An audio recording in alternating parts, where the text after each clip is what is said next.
Hey, Ryan Michael Galloway here with We Don't Need No Stinking Recordcompany.com, and as I promised you, we get together with Steve Anderson, who's a longtime guitar repair guy. He's also and I assume a lot of other stringed instruments that are related as well, and also a bluesman locally, songwriter, and performer. And so he's not just a player, and a repair person, as in the tradition of Danny Gatton and folks like that. He actually plays guitar too, and that's what you want, I think. I prefer it anyway. And his company is Steve Anderson Musical Services. Right. Is that correct? Yeah. And it's located in Frisco, Texas. If you happen to be blowing through Dallas or North Texas and you have a guitar fall apart on you, go to Steve first.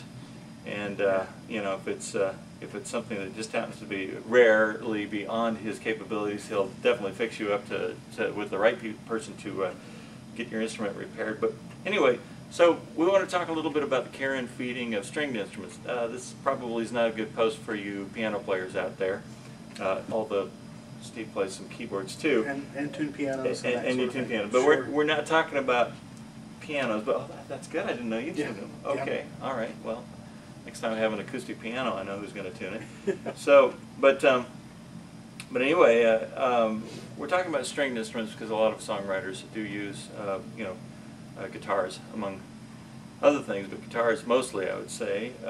Certainly in our group of songwriters, we're probably about 85 to 90% guitar players, and maybe 10 I think that seems to be the norm. Yeah. All over. And of course, there's no good songwriters who are piano players. Carole King. Oh wait, Carole King. Yeah. Elton John. Elton John. Yeah. No, so there's obviously plenty of keyboard players that write as well. But we'll concentrate on stringed instruments today, and a little bit. Let's just go through the anatomy of it a little bit. Down here, where your strings are affixed in an electric guitar. Well, you got a stop tailpiece down here. And sometimes that's hooked all the way to the tail, sometimes right? it's a trapeze, sometimes it's right into a bridge. This bridge has the saddles inside that are adjustable. That's how we help set the intonation. And that bridge is the end point of the string that defines the base of the string at this end, and at the other end we've got the nut, and this determines scaling from here to here. What's scaling? Let's talk about that. Well, scaling, most traditional Fender guitars are 25.5 inches from here to here. Okay. That develops that tone. That Fender guitars, partially because of that, tend to be more focused, tighter, crisper kind of sound. That's part of the reason why it's that way. A little harder pressed down. A little bit because you've got greater tension going on. Yeah. Les Paul's, Gibson guitars, they're 24.9 inches, so it's not very much of a difference, but that little bit of difference on a shorter scale guitar makes the guitars more supple, makes them slinkier, makes the strings easier to bend. So the strings stretch over the bridge at this point and the nut at that end.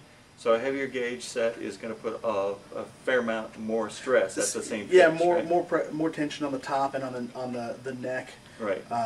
When we set up a guitar, the first thing I look for is I look down the neck. I sight down the neck. We'll talk about that a little bit and what you're looking for on that one, but yeah. But that will, once the neck is the shape that you want it to be in. Okay. That's where all the setup work starts.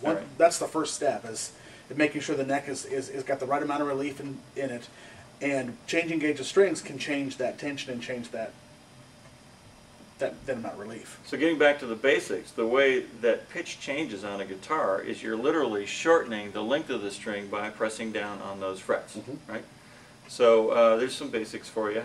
And we're going to come back and get into some more details in the next post. I'm Ryan Michael Galloway. We Don't Need No Stinking Recordcompany.com, and I'm with Steve Anderson of Steve Anderson Music Services. And we'll be back for the next post. Come on back. Thanks. Hey.